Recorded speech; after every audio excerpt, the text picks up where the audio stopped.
Hey y'all, I'm Kimberly Warner, mama of two, lover of shoes, and serial entrepreneur. I've dedicated my life to helping women succeed in business by just being themselves. But the path isn't always easy. We have all gone through challenges and fear, but it is through those times when we learn who we really are, authentically.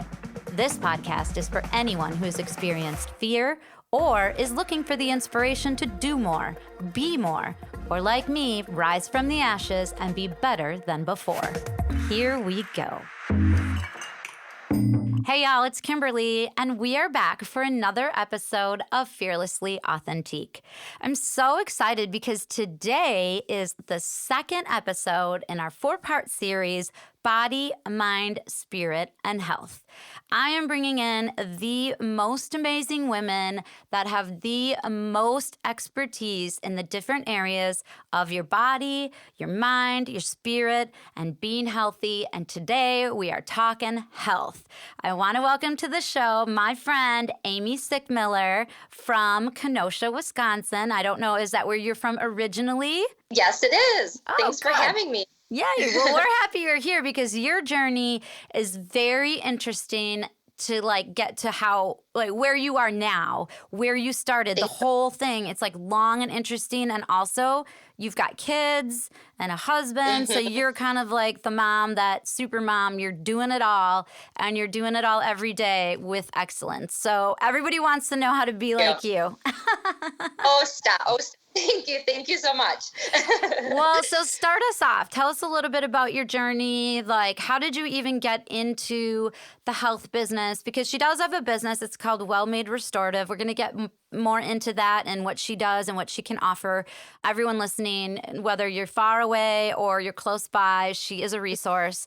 And she's just a beautiful person on the inside and out, and definitely has the best back muscles I've ever seen. I'm just saying, I saw you in a yoga pose and I was like, bitch, you look amazing.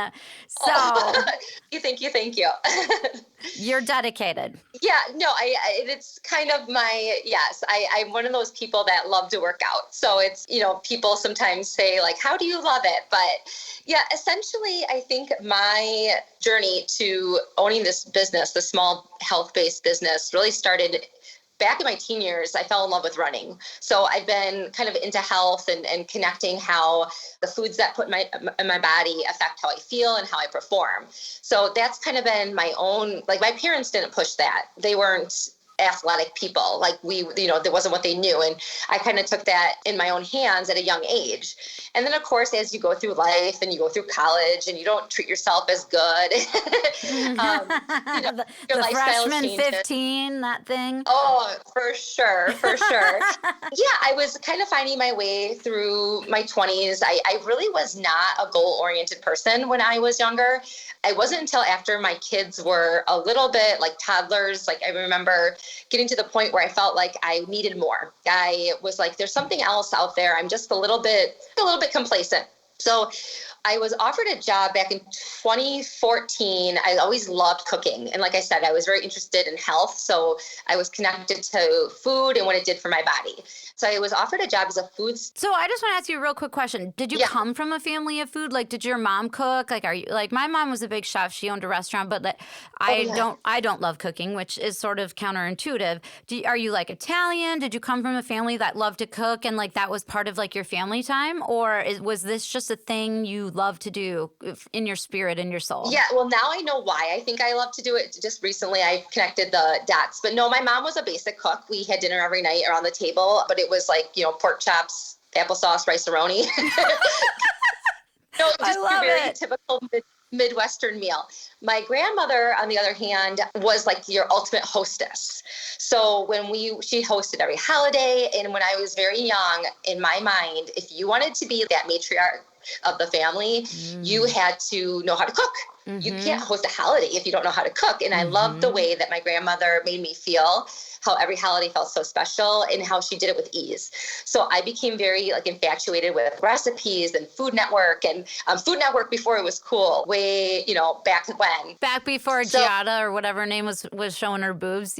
Before that, you mean? Yeah.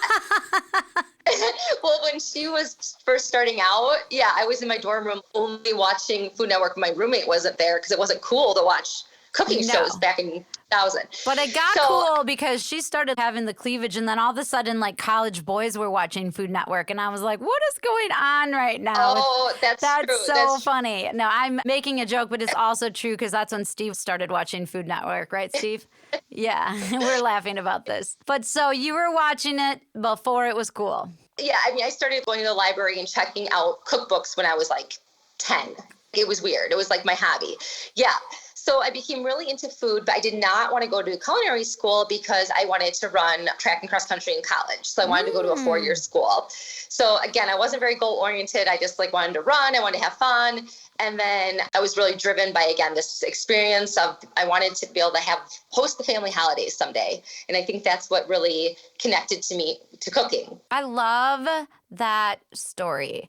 I love that you figured that out because my mother is the matriarch, but then my great grandmother, for her, was the party planner, always had, the best martinis and always had the greatest parties. My grandmother would tell me of her. And so sometimes those stories passed down, So what you got from your grandmother, my mom got from her grandmother.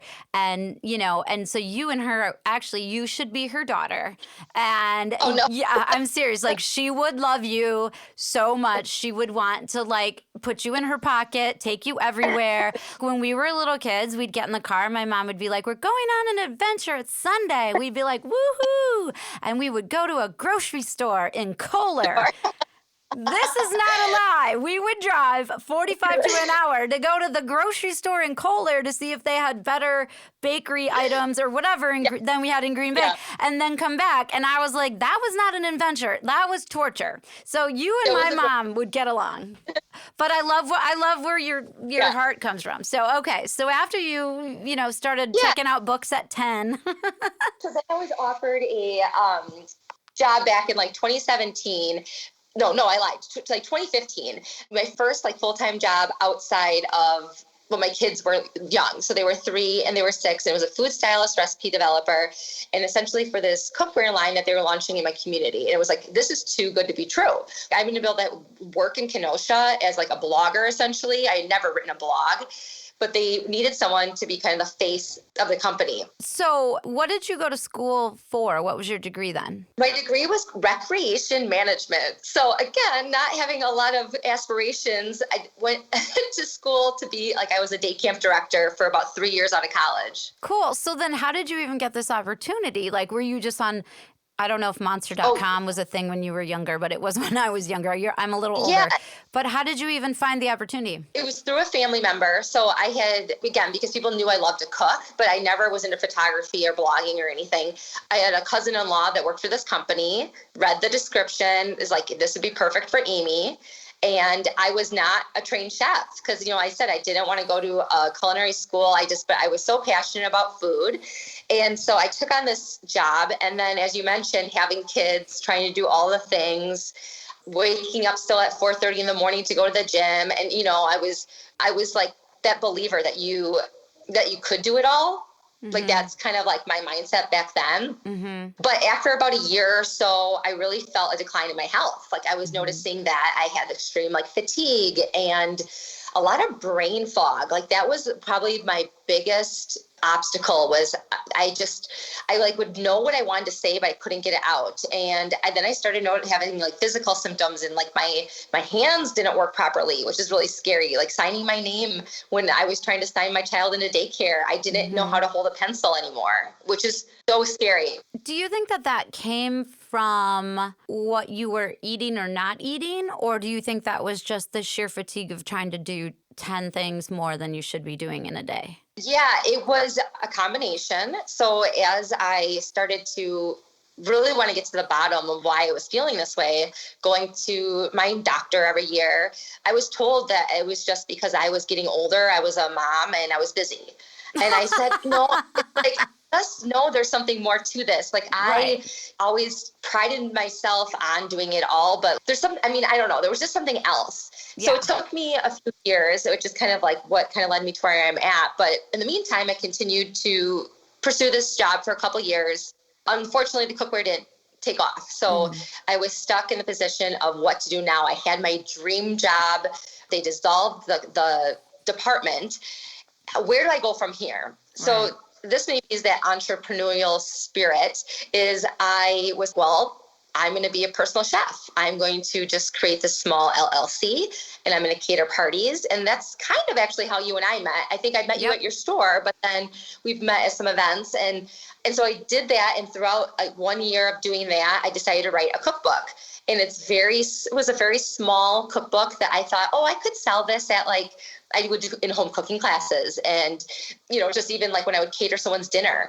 And so I made this small self-published cookbook with a photographer, and I was just like, okay, there's got to be a place I can sell this. So I took it to a local shop in town who also had a cafe. Sure. And then I asked if they would sell the book because I need somewhere to direct local people. And through that time, the owner at the time said, let's make a big event out of it. Let's do a cooking class where they can buy a ticket and they get the book with it and they'll eat the food and drink the. And so it was so successful that we just kept doing them. And then I built a relationship with that owner. And then she asked me to come on and actually revamp their cafe and be their head chef.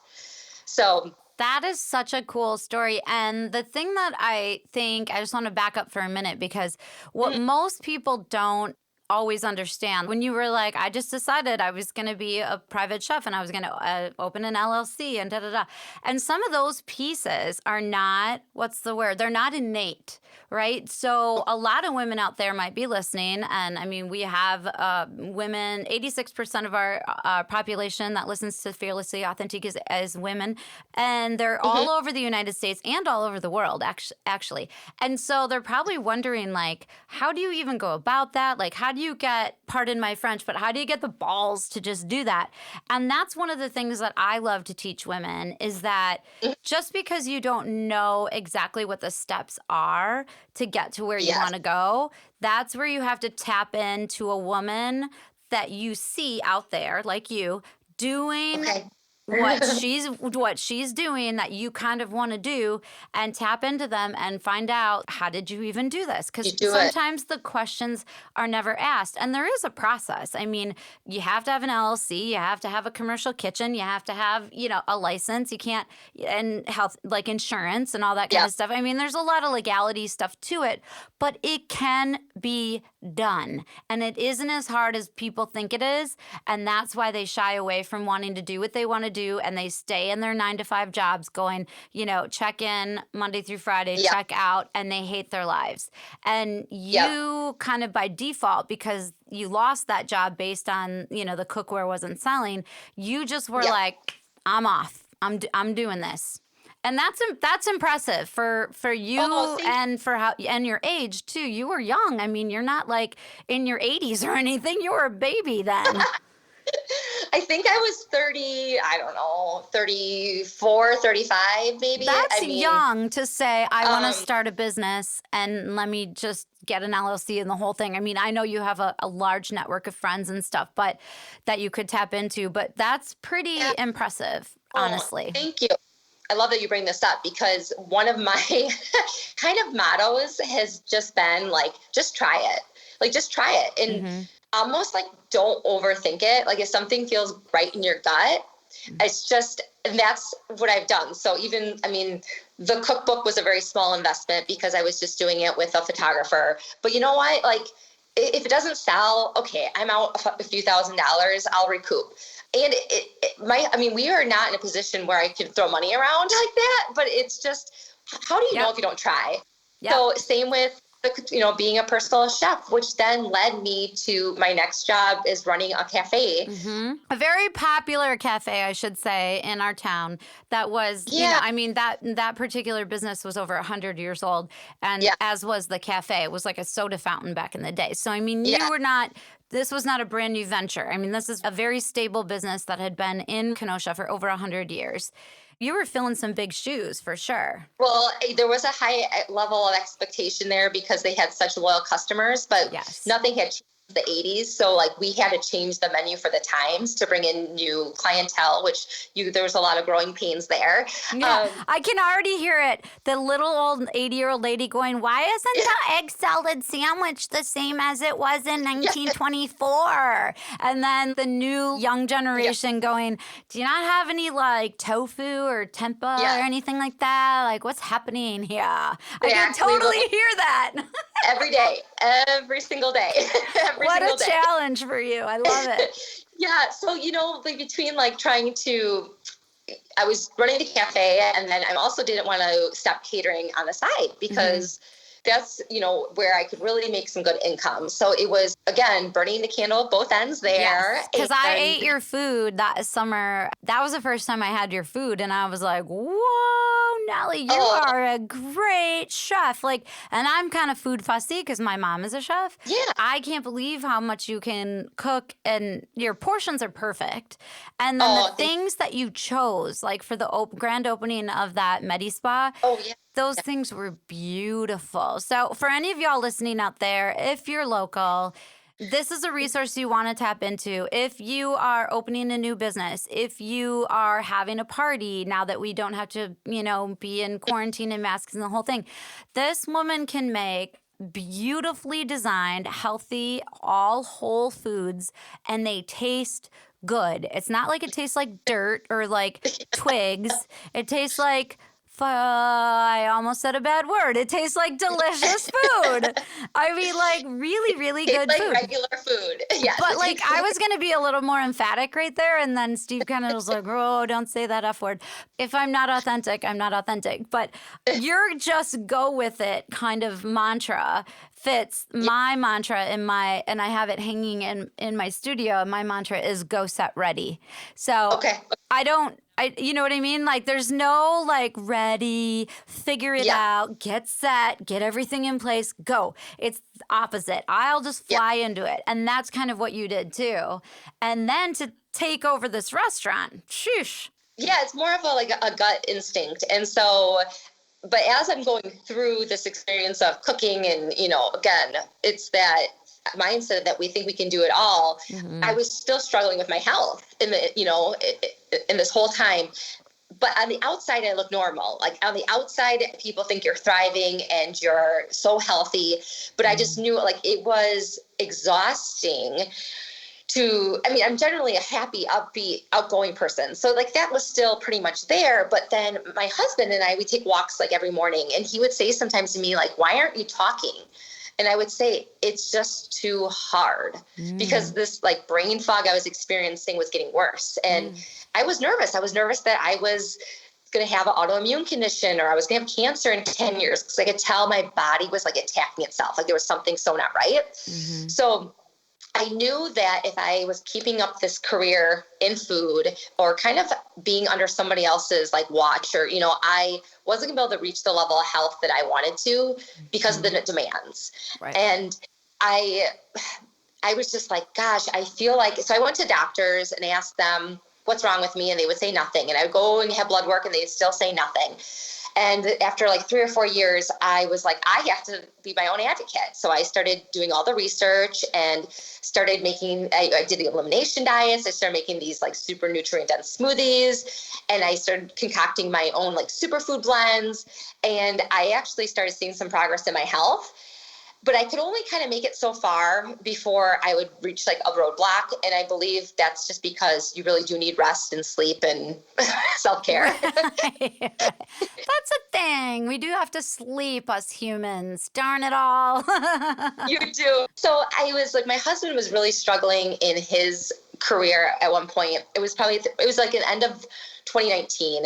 And I'm somebody I'm explaining is if I'm not happy or I want to make a change, it's easy for me to just kind of decide what I want to do and go for it. And he's just not the same way. His confidence in his career is a little different. His personality is different. So I have to give him those pep talks. But I said, okay, so I remember we were on this walk and it was a week of having these conversations. I was so sick of it, dude, get your resume out there then, do something about it. Right. And I think he was so mad at me one day, he actually walked on the other side of the street. So we're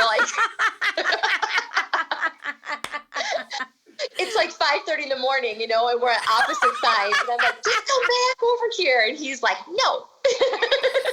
Oh my God, I can. The funny thing is, I can totally picture that just from you talking. And I've never even met your husband, but I can just picture it because that is such a boy on the playground thing to do. It's like, I'm taking my ball and I'm going home. Yep. You know what I mean? Yeah, he was done. But then he, comes back, he thinks about everything and comes back around. So we decided to have like family meeting. And I call it family meeting. It's going to be me and him in 1 week. And we're going to talk about all of our goals for the next year. I want, don't play victim. Truly, we are in charge of our destiny, of our lives. And why do we think we're different than the next person? We can't wait for someone to come and rescue us.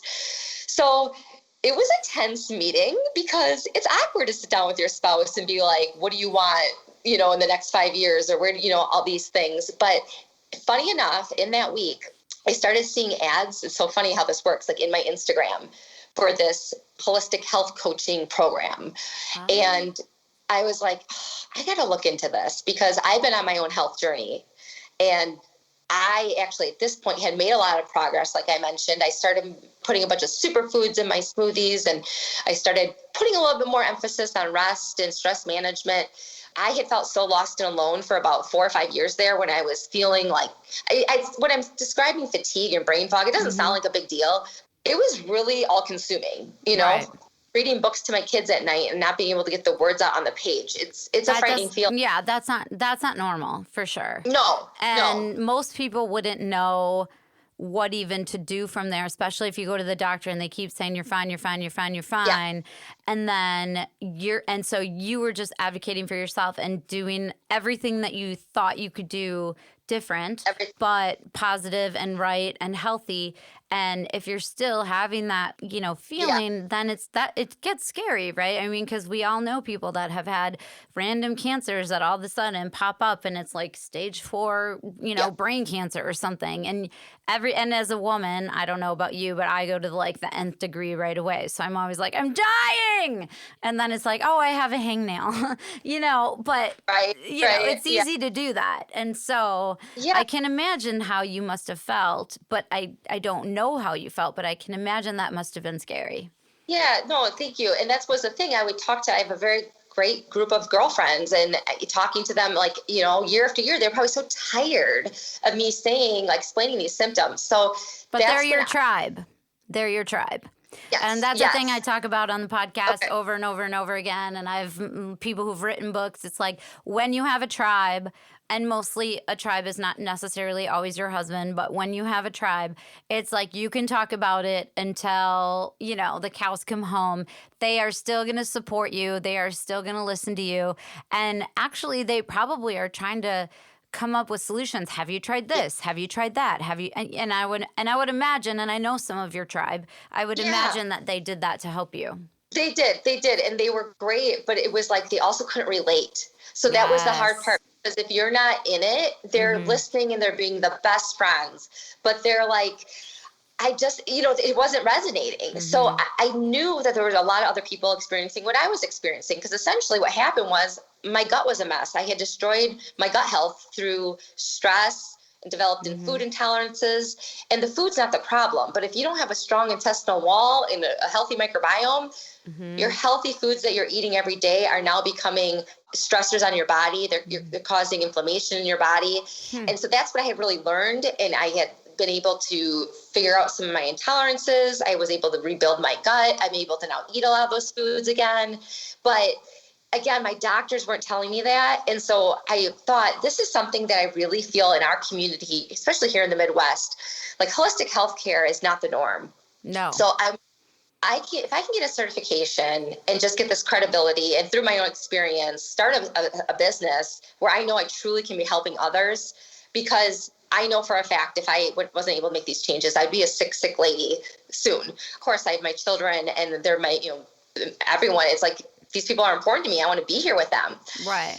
And autoimmune advances. Like my sister is full-blown celiac. So it advances to not only skin rashes, but then joint problems and pain every single day. I mean, so it advances in a way that people don't understand, mostly because I feel like people don't understand food the Yeah. way that, I mean, my mom was telling people who had stomach aches 40 years ago to stop eating flour and just Yeah. try eating rice and, you Yeah. know, vegetables and whatever. So she was doing like celiac diet for people who had intolerant bellies before celiac was even a thing. Before it was known. Yeah. Yeah. No, it is. And then here, especially like people, if you tell them that you are gluten-free, I mean, they are like, what do you even eat? And it's like, Or they think it's a fad. It's like, oh, Yes. you're trying to get skinny. And it's like, no, I'm not trying to get skinny on quinoa. I thought it was fake too.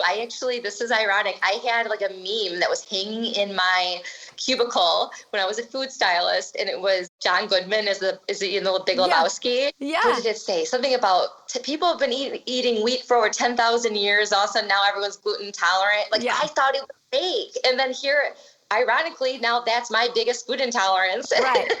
But the irony of that actually is that 10,000 years ago, the wheat that people ate is entirely different than the wheat we eat today. And that's the big teaching moment. And I feel like from my perspective as a business person and not like a food junkie, and I don't have any of the ailments that you and my sister and my niece and my nephew and I think my son even have, this intolerance.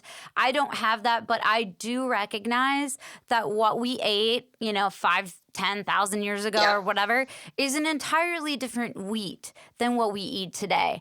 And until people like kind of go, hello, and wake up to the fact that these processed foods, even bread with added sugar and all these things, like diabetics, they think, oh, I can eat bread. No, you can't eat bread. You can't eat basically any carb. So some of those things are teaching moments. And in the Midwest, I feel like we're kind of always the last to know. I don't know. I'll probably get hate. I'll get hate mail for that probably. But I do feel like we are always fighting what is true. We are a little bit of a food desert here, if you will. Like we don't have access to as many fresh vegetables. Like when I went to visit my mom in Scottsdale and they have a farmer's market and it's like, holy balls, every Saturday. You could just go there every Saturday and do all your grocery shopping, Sure. And we have a little bit of a different scenario here and I really hope it changes. But people like you are the people that can help people listening that don't understand why their stomach hurts all the time. They don't understand why they're getting flushed and red and rashy. They don't understand why they go to the bathroom like 4 times a day. Yeah. It's not always IBS. Sometimes it's just gluten intolerance. And you can change your diet in a matter of 3 to 4 days and like that. You can definitely have results pretty quickly. And that's like on my journey, I would have like 2 weeks, I'd make some changes and I would feel great. And then I would kind of end back up where I was. And what I realized was the missing piece. The food is such a big component.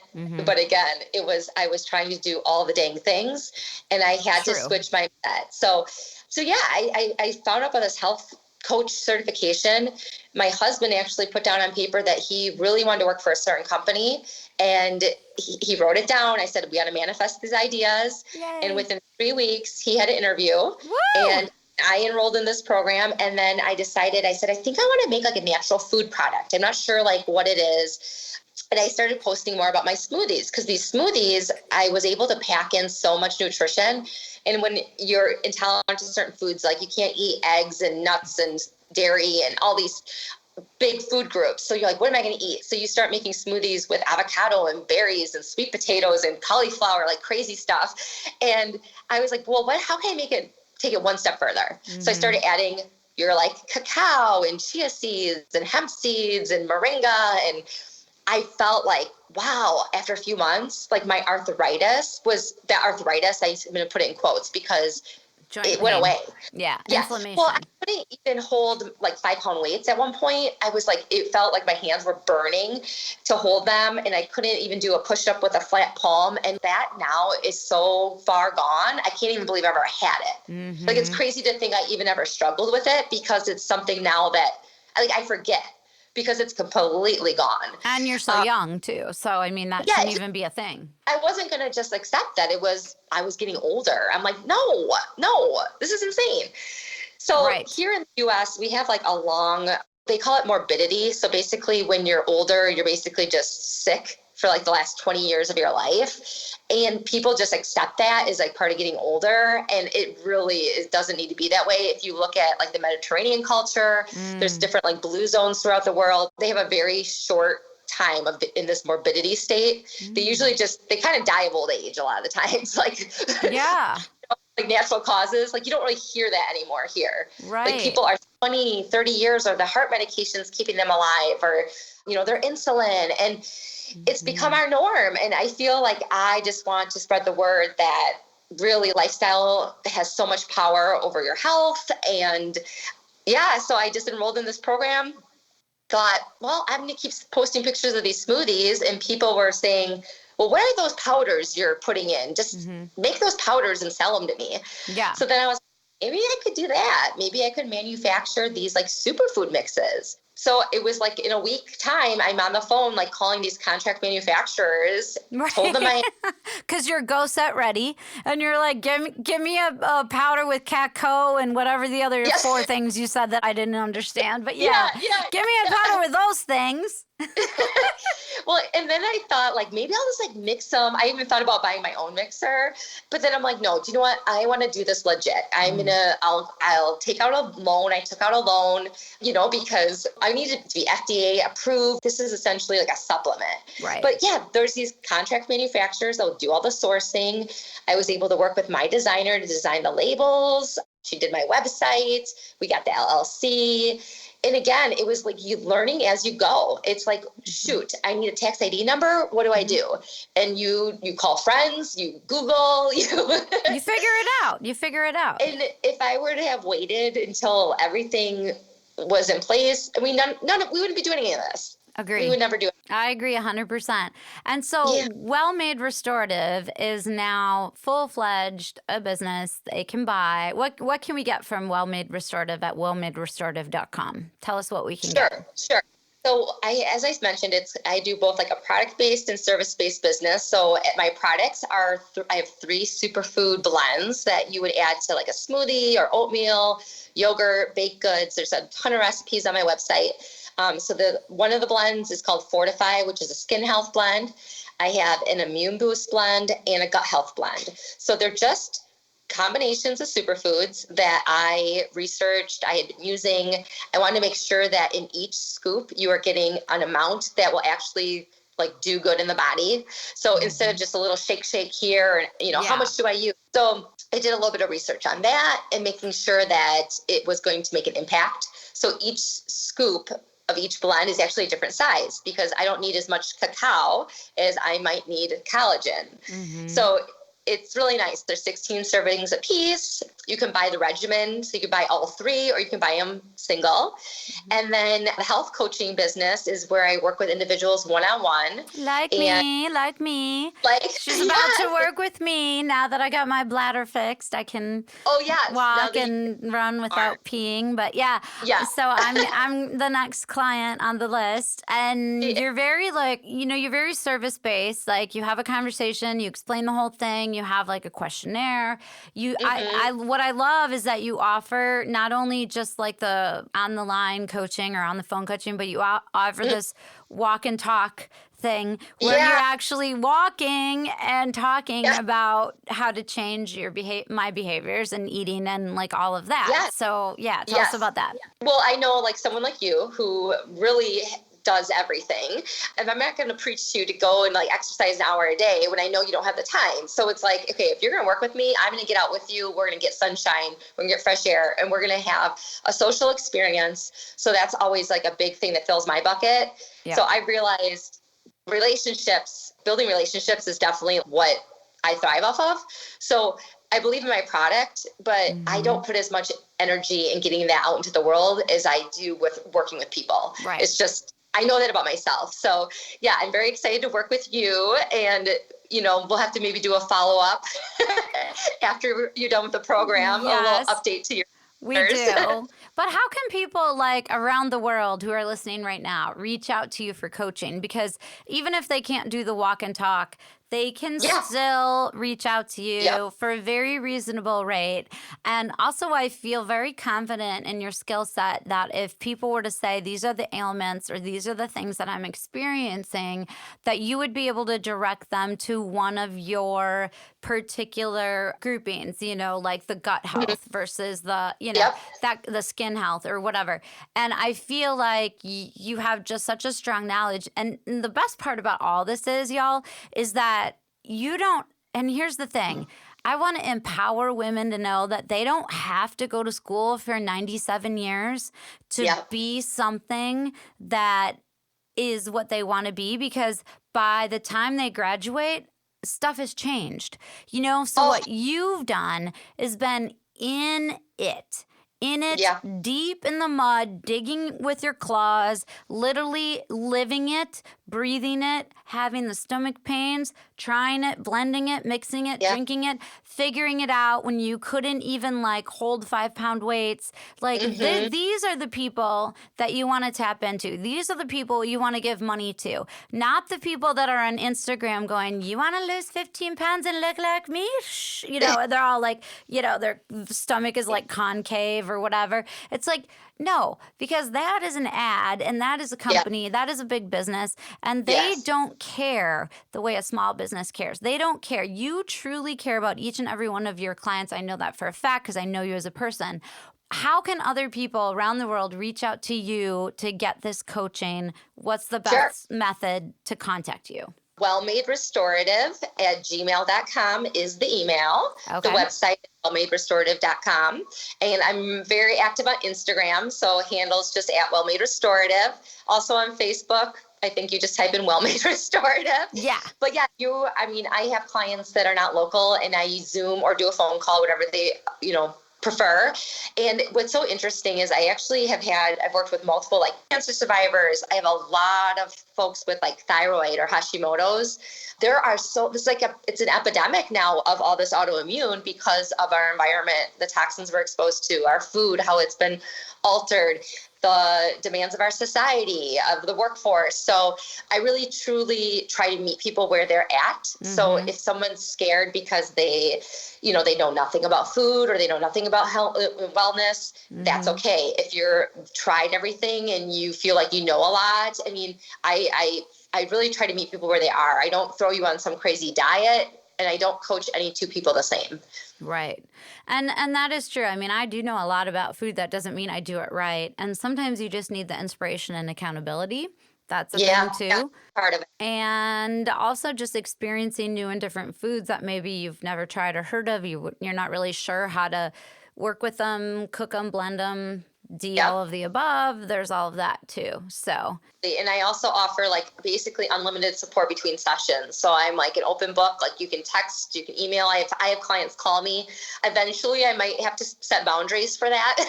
But I'm trying to keep my client load at a level that I can still have balance in my life, because through this all, that is the biggest thing that COVID. So I launched the business. I wrote my deposit for the. You did. During, I think it was March 9th or something. I remember because you had just told me you had written the check and we were at that opening. Yes. And that was pre-close down. Yeah. Yep. And so I was mailing in the biggest check I've ever written. And a week later, the world shut down. So luckily, because they had already sourced most of the product or the ingredients, my product still arrived on time. So that part there wasn't too many holdups there, but that's a scary time. But it was also, not the worst time if you were going to go into health and wellness, because it's a heightened word and buzzword, and it was definitely on people's minds. And also you couldn't do much of anything else. So if you were going to focus all on you and all on your health, you had lots of time to do it, because you couldn't go to the bars, you couldn't go to the restaurants, you couldn't go to the movies, you couldn't go to the mall, you couldn't avoid it in any other way. So if it was staring you in the face, and people were out walking everywhere, it was so good to see people out and walking, because there was nothing to do. Right. But so that part was great. And actually, when we went and had that family meeting back in November of 2019, my goal was to actually be done at the cafe as a chef at the end of 2020, because again, I was trying to create a life that I was, and I love my job at the cafe, and I love that I'm addicted to that adrenaline rush and that fast pace and time management. But I knew I had to get out because it wasn't going to allow me to be in the health and the condition that I wanted to be. So COVID sped that along, and it was kind of meant to be, and we'll see. I don't know where the future holds, but I feel at this point, no regrets. No, I feel like your coaching business is definitely the thing that is it's still different. It's like a lot of people have coaching businesses and they coach, business, they coach this, they coach exercise, whatever, but nobody coaches to the level that you do in terms of like getting to know somebody's ins and outs and really having an experience. And you have multiple friends in your tribe that have gone through MS and have gone through, cancer, that have gone through a lot of different things that you help them figure out the right foods, people with celiac, all of the above, right? Yep, I definitely do. Everyone has their own health journey and what's going on in their life. And I really am trying to be there and help them to sift through it and figure out, and what's interesting is what I love working with people is, we get into some deep stuff because you have people that are so driven and so successful in certain areas of their life, but then other things totally suffer. So it's like, let's really figure out why that is. I mean, this isn't just talking about eating avocados and berries. It's like, let's figure out some of these things so you can make lasting changes, and let's discover your why. Like you really got to figure out your why, because to lose 10 pounds is not going to be reason enough to make these changes.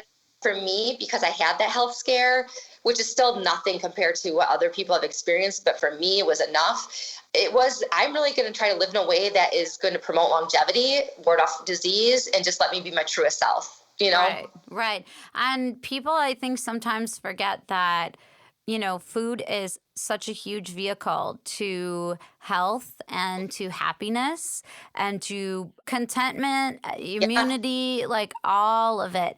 And as much as everybody wants to have, a large French fry from McDonald's from time to time, I mean, it's not that you can't have it, but the thing is that you really do help the broken soul. When people are broken to the point where they're like, I don't know how to fix myself and everything hurts. And it's like, it could be as simple as food changes and, taking a walk every day, every morning or every night. And it doesn't sound simple to people listening right now. That might be the biggest thing ever. But sometimes you just need an expert to just give you the A, B's, and C's. And that's part of what this podcast is all about, is bringing on experts that other people can tap into and find there's the solution to whatever they're going through. So I think you are amazing. I'm excited to do my walk and talks with you. Yeah. I am one of those people that definitely burns the candle at four ends. I don't know if there are four ends, but I have one arm, one leg, and they're all burning at the same time. But I do thrive on being busy as well, but I get that that's not healthy. So, all right. So I got to ask the fun question before we close out, because I think you've given so much great information. And again, y'all, if you want to check out Amy and just even see pictures of her and the shape she's in and the happiness, she exudes happiness. You look at her face and she glows. Please go to wellmaderestorative.com, restorative.com. Go to Instagram. Her handle is at Wellmade Restorative. And then if you're a Facebook person, Wellmade Restorative as well, you can type it in. Amy is just one of the best people I've ever met. The first time I talked to her, I was like, I want to be this person's friend. And then that's weird, right? Because you don't normally do that. The first time I talked to you was at your store, and I'll always remember this because you complimented my makeup. Oh. And I didn't know you owned the store. I was like, oh, this person's so nice, just because you're like, I love, and at that point I kind of wore even more, a lot more makeup than I do now. And you're like, I will always remember that. Well, that comes from because I was a makeup artist back on the, TV back in the day. But then you were at one of my first home parties, which I can't name out loud. But honestly, y'all, this is body, mind, spirit, and health. And you brought a bunch of things out that Kate said last week. And she was kind of a mind guru, put it out there. And you said, don't play the victim. And you know, if you want to change, it's your destiny. You just have to think of it like, this is my destiny and I'm going to change it. And putting those positive things out there really does make a difference. And Kate will agree, and she was last week. But it's been such a blessing to have you on the show with all your knowledge. I feel like we could talk for 4 hours, but then maybe everyone would be like, we don't want to listen to this podcast anymore because it's too long. I know. But the last question is always, if you, and we will put links to everything you talked about today, not only your website, your Facebook, your Instagram, anything you mentioned about your learning, your cookbook, all that. But if you were Oprah and you could give anything to every person in the world, whether it's $2 or $20,000, what would be the one thing that you would give everyone in the world if you could? Oh, so I went back and forth, but I actually think I'm going to go with a really great all-purpose chef's knife. Yes! Because I did not have great knives for a long time. And then I got a really nice set, and it changed my experience in the kitchen. So when I see people struggling to chop their carrots with like these dull like axes, I'm like, ooh, and I forget how bad they are. So yeah, you just need one, like an all-purpose chef knife. And then I think it would entice, their experience in the kitchen would be different, and they wouldn't dread it. 120%. Steve and I are freaking out. So Steve's always been a knife person. My mom literally has one knife. She has been a chef, owns a restaurant. She has a favorite knife. She likes a ceramic knife, whatever. Her ceramic knife, the tip broke off of it after like 100 years of use, and she still uses the damn knife. I'm like, can you get a new knife? Like, you literally are my mom's child. We should just swap mothers, I swear. But she will love this podcast because she would agree. One good knife is all you need. You don't need 47 knives and a spread knife, fruit knife, blah, blah, blah, paring knife, whatever. If you have one good knife, you can pretty much do everything you need to do. And that is life-changing. I agree. Yes. Yeah. So I think that would help people along with their, the busyness in their lives. And if they're trying to get healthier, it would make it a little bit easier. Oh, for sure. Because if you ever try to cut like a carrot with a butter knife, it's a real tough day. It's a tough day trying to cut a carrot with a butter knife. I've been there. Yes. Yeah, same. Oh my goodness. Well, Amy, it's been such a pleasure talking to you today on Fearlessly Authentique. We will have all of your links, not only for your business, but also your favorite thing. Do you have a favorite brand knife that you pick that we could like tag or? Oh, well, there's a high end is like a Shun, Shun. Okay. I have one in there. Otherwise, I think from like Sur La Table, it's like Miyabi. It's like Miyabi, I think. And it's about $100, and it's a great all-purpose chef's knife. And if you just keep it sharp, you'll be happy as pie. Thank you so much, Amy. You have been such an inspiration and also just such an effervescent spirit. And I don't use that word very often because effervescent to me is kind of like a religious word. I feel like I am effervescent, and I struggle and strive really hard to have that like sort of bubbliness about me when I am talking to people, because that's how much I love people. And you love people the same way. Thank you. Thank you so much. Nice time. Thank you. Everybody check out wellmaderestoritve.com. Check it all out. You can get her powders. You can do one-on-one coaching with her like me, the walk and talk. So many things you want to take advantage of. This woman knows what she's talking about. Please check it out, and y'all have a great rest of your week. Thank you for listening to Fearlessly Authentique. My mom hopes this episode empowered you to be fearless. Please remember to subscribe wherever you get your podcast. Share, rate, and comment because my mom wants to hear all of your feedback. Contact her directly at fearless@fearlesslyauthentique.com. Hosted and executive produced by my mom, Kimberly Warner, produced and mixed by Steve Hawkins, and co-hosted by Eddie Polanzani. Connect with us on social media via fearlesslyauthentique.com. Copyright Fearlessly Authentique 2020.